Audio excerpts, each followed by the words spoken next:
Ya, pemirsa, kembali di Breaking News, sidang isbat penentuan 1 Syawal pemirsa. Untuk mengetahui apakah hilal akan terlihat hari ini pemirsa, sudah bergabung bersama kami peneliti astronomi, astrofisika BRIN, Bapak Rorom Priyatikanto. Selamat sore Pak Rorom. Selamat sore. Ya, terima kasih seluruh telah bergabung bersama kami di Breaking News iNews pada sore hari ini. Kalau menurut pantauan Anda, pada sore hari ini sejumlah titik di tanah air ada sekitar 30 lebih titik pantauan hilal di sana. Menurut dari penelitian Anda, apakah hilal akan terlihat pada sore ini? Iya, jadi saat ini merupakan saat yang istimewa. Kenapa? Karena ini sudah memasuki tanggal 29 Ramadan, akan tetapi sebenarnya ijtima atau konjungsi itu baru akan terjadi nanti sekitar jam 18 Mhm. WIB. Maka dari itu, ijtima itu sebenarnya adalah secara teknis merupakan pergantian dari satu bulan ke bulan yang berikutnya. Mhm. Nah, karena ijtima baru terjadi pukul 18 WIB, maka untuk hampir seluruh wilayah Indonesia itu tidak memungkinkan adanya hilal pada sore ini untuk diamati. Mhm. Kenapa? Karena pada saat matahari terbenam, bulan itu posisinya lebih rendah dibandingkan matahari. Ketinggiannya itu semuanya negatif. Mhm. Maka dari itu tidak akan teramati di seluruh wilayah Indonesia. Mhm. Ya, Pak Rorom, jika mungkin tidak bisa teramati secara langsung pada hari ini, lalu apa yang bisa dilakukan untuk menentukan hilal? Ya, sesuai dengan aturan hukumnya atau aturan fikih dalam Islam, ketika pada tanggal 29 itu hilal tidak teramati, maka kita perlu membulatkan atau menggenapkan hitungan hari pada bulan Ramadan yang berjalan. Alih-alih kita berhenti di tanggal 29, kita perlu menambah 1 hari lagi. Tanggal 30 Ramadan itu masih ada esok hari, sehingga tanggal 1 Syawal itu diperkirakan akan jatuh pada tanggal 31 Maret 2025. Mhm. Kalau sejauh ini Pak Rorom, ini metode apa saja yang bisa dilakukan untuk penentuan hilal pada hari ini? Iya, jadi setidaknya ada 3 metode atau kriteria yang kita bisa jadikan acuan. Yang pertama adalah tentunya kita harus memperhitungkan bagaimana posisi matahari, bulan, itu secara teoritis. Kita kenal sebagai metode hisab. Nah, ada metode terkini dalam urusan hisab ini yang menggunakan ephemeris atau almanak Mhm. yang sudah dibangun berdasarkan data-data pengamatan yang amat sangat akurat. Nah, Mhm. sehingga dengan metode ini kita bisa memperhitungkan posisi bulan dengan tepat sekali, bahkan fenomena-fenomena terkait bulan seperti gerhana matahari, gerhana bulan itu bisa diprediksi bahkan hingga ratusan tahun yang akan datang. Mhm. Oke. Nah, Mhm. metode yang berikutnya itu tentunya menggunakan pengamatan langsung atau kita kenal sebagai rukyatul hilal. Iya, Nah, betul. Mhm. banyak cara untuk melakukan pengamatan, di antara menggunakan mata langsung, menggunakan alat bantu seperti teleskop, atau bahkan kamera digital yang kita bisa reproduksi datanya. Kita bisa apa namanya, telaah lebih lanjut data yang diperoleh menggunakan kamera digital semacam itu. Nah, kemudian ada juga eh, bagaimana kita memutuskan apakah kita perlu menambah hari atau tidak, itu berdasarkan kemungkinan ru'yat ya. Ada Mhm. kriteria tambahan Mhm. yang kita kenal sebagai imkanur ru'yat. Saat ini kita kenal ada kriteria MABIMS. Kalau seandainya secara hitungan, kemudian hilal itu di bawah 3 derajat dan elongasinya kurang dari 6 derajat, Mhm. maka kemungkinan hilal teramati itu amat sangat low. Mhm. Nah, untuk kasus yang saat ini, ketinggian hilal di seluruh wilayah Indonesia itu kan masih di bawah nol ya. Mhm. Maka dari itu, ya kemungkinan rukyat hilal itu nihil. Oke, jadi akan digunakan metode hisap ya Pak Rorom ya? Nah, dengan metode hisab itu kita sudah bisa perkirakan bahwa ya susah untuk diamati, tidak mungkin untuk diamati. Kalau seandainya ada kesaksian melihat hilal, maka kita perlu pertanyakan betul. Mhm. Ya, Pak Rorom, kalau untuk sejauh mana akurasi metode hisap ini dilakukan dalam memprediksi kemungkinan terlihatnya hilal, Pak Rorom? Ya, sangat akurat dan juga presisi. Jadi posisi bulan, matahari itu kita sudah bisa hitung dengan baik. Kita bisa perkirakan apa namanya di satu tempat bagaimana ketinggiannya, bagaimana jaraknya antara Mhm, bulan dan matahari itu sudah bisa kita hitung dengan sangat akurat. Dan memang ada beberapa metode atau beberapa cabang perhitungan yang diambil oleh beberapa mhm. ormas ataupun beberapa pihak. Nah, biasanya kalau seandainya mereka mengklaim menggunakan metode yang modern, maka perbedaannya itu dalam order detik. Misalnya, Mhm, kapan matahari terbenam, mhm, berapa ketinggian hilal, itu harusnya mhm. perbedaannya dalam order detik atau detik busur untuk urusan tinggi hilal. Oke, Pak Rorom tadi Anda katakan ada hisap modern, berarti artinya ada hisap tradisional. Lalu apa perbedaan signifikan antara hisap modern dan juga hisap tradisional, Pak Rorom? Iya, hisab tradisional itu pada prinsipnya terdapat beberapa bagian yang disederhanakan.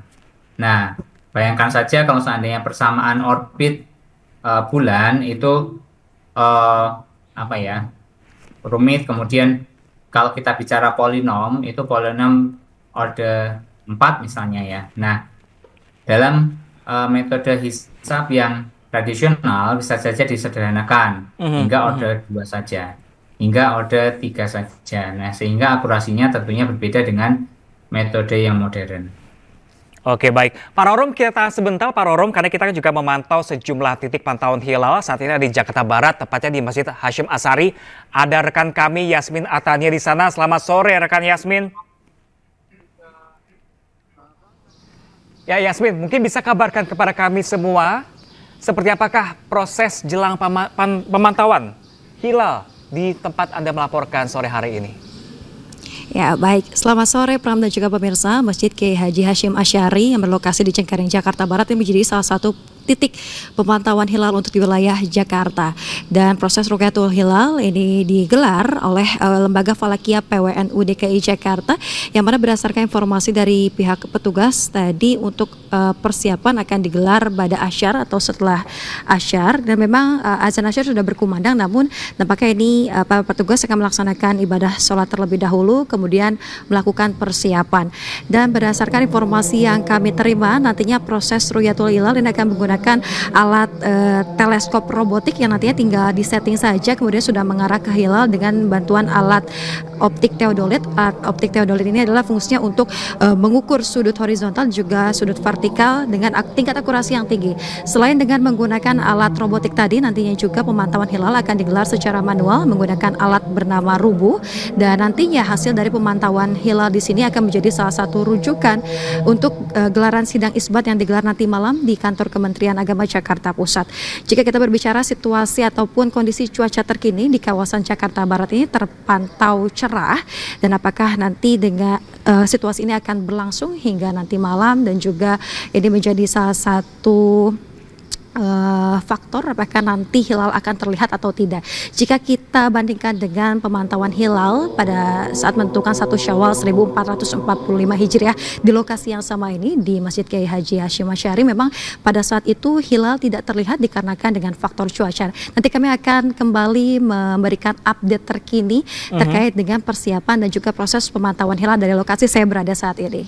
Prof. Ya, rekan Yasmin, kalau jika tadi dari peneliti astronomi ini bahwa hilal sulit terlihat untuk di seluruh tanah air titiknya. Kalau di sana sendiri Anda mungkin mendapat laporan apakah ada awal mengenai kemungkinan terlihatnya hilal di sana? Ya, sejauh ini dari pihak penyelenggara ataupun ya penyelenggara proses Rukyatul Hilal di sini masih belum memberikan statement apapun terkait dengan apakah ada kemungkinan hilal akan terlihat atau tidak di titik ini. Yang pasti dapat saya informasikan sekarang adalah terkait dengan cuaca terkini di kawasan Jakarta Barat ini terpantau cerah, namun hal tersebut juga masih butuh proses lebih lanjut dengan proses pemantauan hilal tadi untuk menentukan 1 Syawal 1446 Hijriah. Nanti kita akan memberikan informasi terbaru untuk Anda dan juga seperti apa proses pemantauan hilal yang digelar di sini untuk menentukan 1 Syawal 1446 Hijriah. Baik, Yasmin Atania melaporkan langsung dari Masjid Hashim Asy'ari di Jakarta Barat. Kami masih menanti update terbaru dari Anda terkait penentuan hilal pada sore hari ini. Terima kasih dan selamat bertugas kembali. Dan pemirsa, breaking news, penentuan sidang isbat penentuan 1 Syawal masih akan kembali sesaat lagi. Tetaplah bersama kami. Ya pemirsa, kembali di breaking news penentuan 1 Syawal atau sidang isbat pemirsa, kembali bersama narasumber kami yang terhubung pada sore hari ini, yaitu ada Pak Rorom selaku peneliti astronomi dan juga astrofisika yang masih bergabung bersama kami melalui sambungan Zoom. Halo, selamat sore Pak Rorom, masih bergabung bersama saya Pak Rorom. Ya, selamat sore. Ya, Pak Rorom, tadi kita membahas sedikit mengenai sejumlah metode untuk penentuan hilal, Pak Rorom. Lalu kalau Anda berlatar belakang menjadi seorang peneliti astronomi, ini sebenarnya bagaimana sih teknologi terkini ini bisa membantu dalam observasi hilal? Iya, yang paling menantang untuk melakukan pengamatan hilal adalah pertama itu menentukan lokasi yang ideal. Nah, kebanyakan pengamal rukyatul hilal atau yang melakukan observasi hilal itu biasanya memilih lokasi yang terbaik karena kita tahu betul mana batas horizon atau batas pandang kita. Kalau seandainya pengamatan dilakukan di tempat lain, terhalang oleh bangunan dan sebagainya, akan lebih sulit untuk mengetahui batasan horizon. Nah, bagaimana teknologi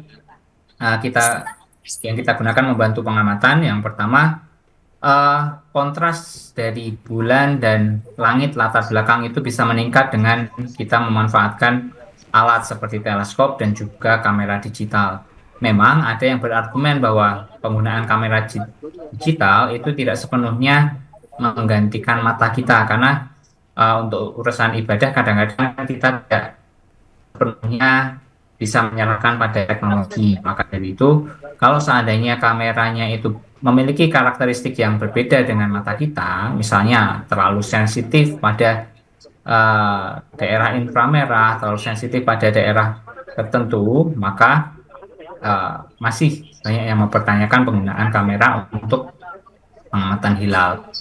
Nah, kemudian ada juga teknologi yang mampu membantu kita untuk mendeteksi di mana posisi bulan, bahkan ketika siang hari di cuaca yang terik, matahari sangat terbenderang, kita secara visual tidak bisa melihat bulan, tapi kalau kita memanfaatkan radar misalnya, atau kita menggunakan teleskop radio kecil misalnya, kita bisa menjejak di mana bulan berada.